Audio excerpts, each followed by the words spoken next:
Voilà, donc en réalité, le principal problème, c'est l'idéalisme de la concurrence pure et parfaite que prône une certaine branche du libéralisme néoclassique.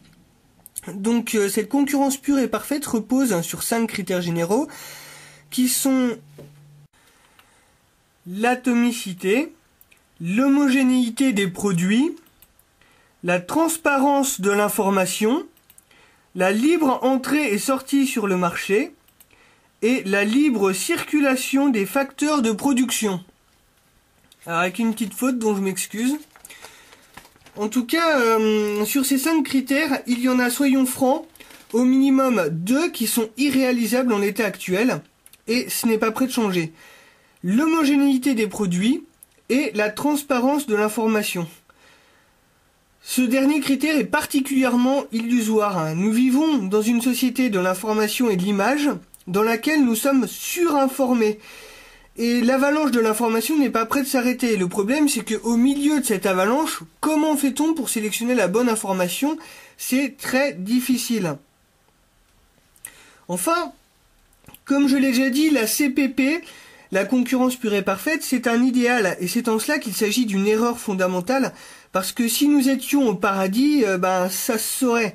Sur cette terre, il n'existe rien qui soit vraiment pur ni parfait. Et le libéralisme, dans ce sens, est un idéalisme économique, tout comme le marxisme.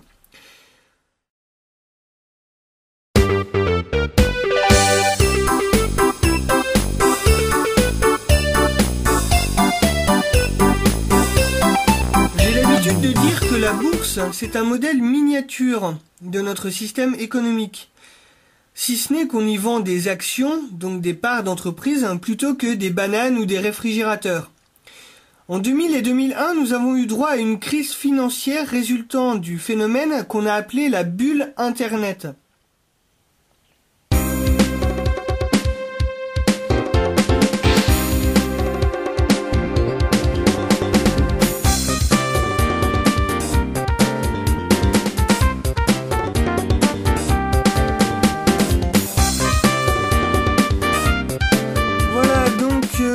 Présente un petit jeu de start-up. Alors je vais créer ma petite entreprise, je vais l'appeler, en fait on s'en fout comment je l'appelle, par exemple miroir.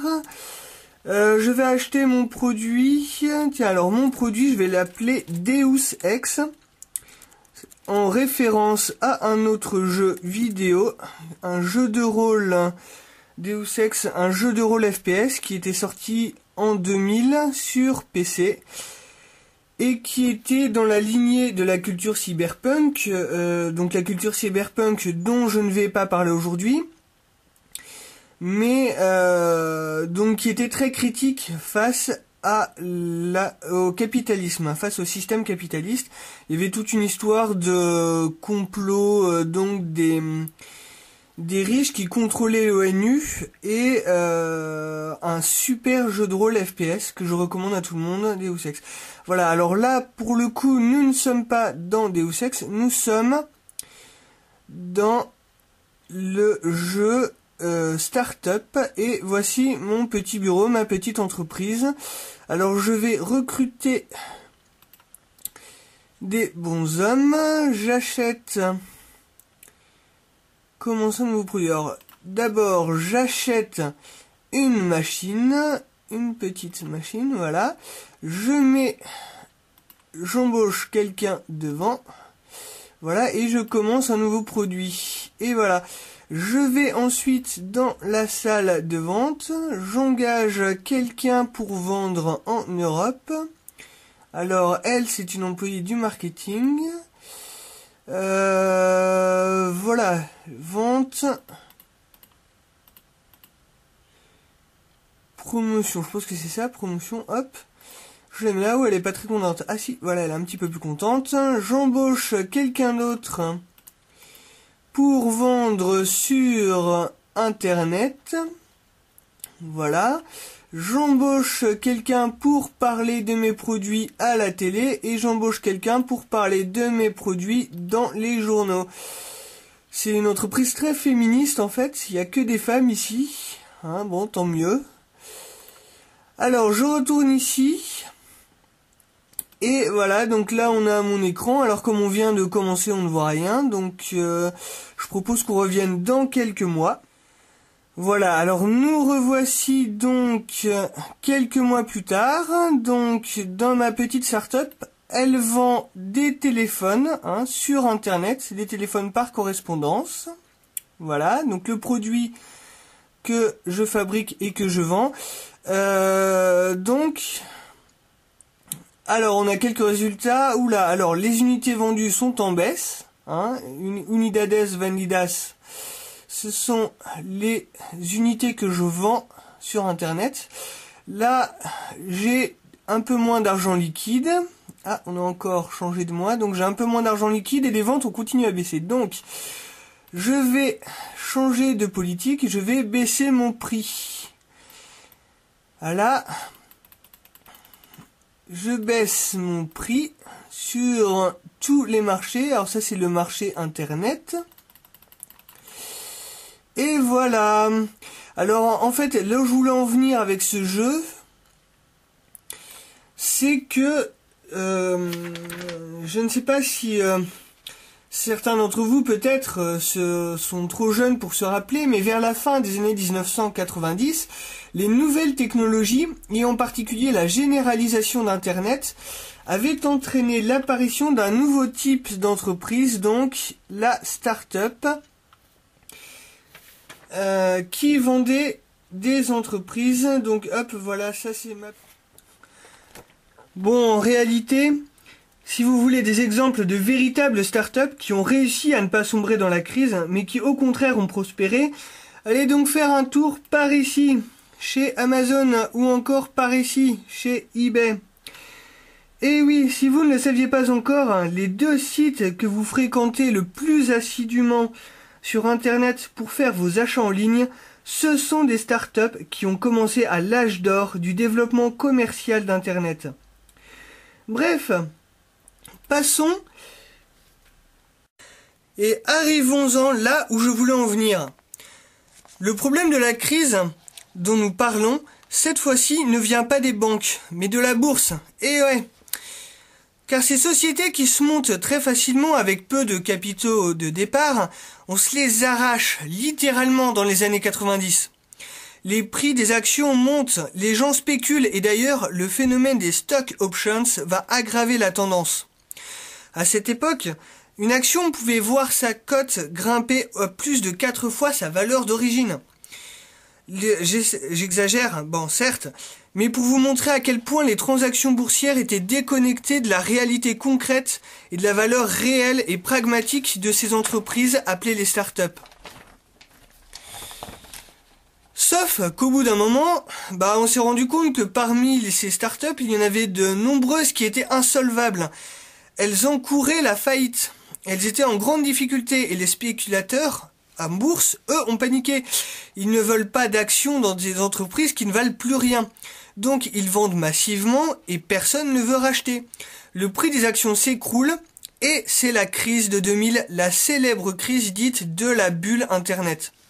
Pourquoi appeler ça une bulle? Eh bien, je vous ai dit, il y a quelques secondes, que le prix des actions de ces startups était soumis à la loi de l'offre et de la demande, donc à la loi du marché libéral. Et ils étaient complètement déconnectés de la valeur réelle de ces entreprises. Les spéculateurs étaient dans leur bulle, sans faire attention au monde économique réel. Ils achetaient pour revendre. Bref, en voulant uniquement faire des plus-values monstrueuses. Et d'ailleurs, beaucoup de petits ménages, de petits travailleurs comme vous ou moi, se sont rués eux aussi sur la bourse pour acheter ces actions, parce que tous les médias à l'époque, journaux et télévisions en tête, en parlaient comme d'une mine d'or. Beaucoup de ces ménages ont été ruinés par cette crise. À ce propos, je ne résiste pas à l'idée de vous montrer un article qui est paru dans un Sciences et Avenir hors série sur les mathématiques. Un article intitulé « Les folles croyances de la finance ». Alors, cet article était écrit par Jean-Philippe Bouchot et Benoît Mandelbrot. Je vous cite juste un petit passage. Quel est l'exploit de référence de l'économie? Son incapacité récurrente à prévoir et à éviter les crises. En bref, il reproche l'économie de trop se fier à des théories et pas assez à des outils mathématiques, ou plutôt à se fier à des outils mathématiques de la mauvaise manière. À propos de crise, je voudrais revenir en fait une minute sur celle des subprimes, c'est-à-dire la crise que nous connaissons actuellement, la crise des banques. Beaucoup de gens disent que c'est une crise du capitalisme. C'est une erreur, encore une fois, parce que cette crise, en fait, a pour origine une loi fédérale américaine des États-Unis qui encourageait les banques à prêter à des gens pauvres pour qu'ils puissent acheter leur propre maison. Il les encourageait à prêter à des gens pauvres qui n'avaient en fait pas les moyens de rembourser leurs prêts. Et c'est donc une décision du gouvernement qui est à l'origine de cette crise. Ce ne sont pas des patrons qui ont décidé un jour qu'ils allaient faire des prêts à n'importe qui. Voilà, donc beaucoup de personnes ont trop oublié, ou alors ont fait semblant d'ignorer que cette crise a en fait pour origine cette loi fédérale américaine qui, pour inciter les banques à prêter en fait de l'argent à ceux qui en fait n'avaient pas les moyens d'emprunter, eh bien l'État américain en fait a autorisé les banques à titriser les prêts, c'est-à-dire à transformer ces prêts en titres financiers, donc qu'ils revendaient en bourse comme des actions, enfin comme des titres financiers. Et tout cela vient de cette loi en fait, qui était une loi sociale pour permettre à tous les Américains de posséder leur petite maison. Et donc on voit que le départ de cette crise est en fait provoqué par une loi sociale et non par une décision capitaliste. Alors maintenant j'ai dit ça, mais il est vrai, c'est tout à fait exact aussi que on avait tendance à utiliser beaucoup de crédits déjà avant. En particulier les Américains, mais nous aussi les Français d'ailleurs, à beaucoup vivre sur le crédit et à trop vivre sur le crédit, et qu'il faut redonner à la dette une place plus modeste, une place plus appropriée, et laisser son rôle économique à la dette, mais ne pas continuer à créer tout le temps des emprunts, des crédits. C'est vrai que ça, c'est aussi une exagération du capitalisme, je le reconnais volontiers. Alors on parle aussi beaucoup de la crise de la surconsommation qui est provoquée par le capitalisme. Bon, on en parle beaucoup, voilà, donc c'est un... Alors là, bon, c'est un Famille Chrétienne, on en parle dans d'autres journaux également. Donc il est vrai que le capitalisme pousse à la consommation. J'ai d'ailleurs des discussions là-dessus. Je suis parfois un peu de mauvaise foi sur Internet, et je le reconnais, mais c'est également une erreur qu'on peut reconnaître au capitalisme.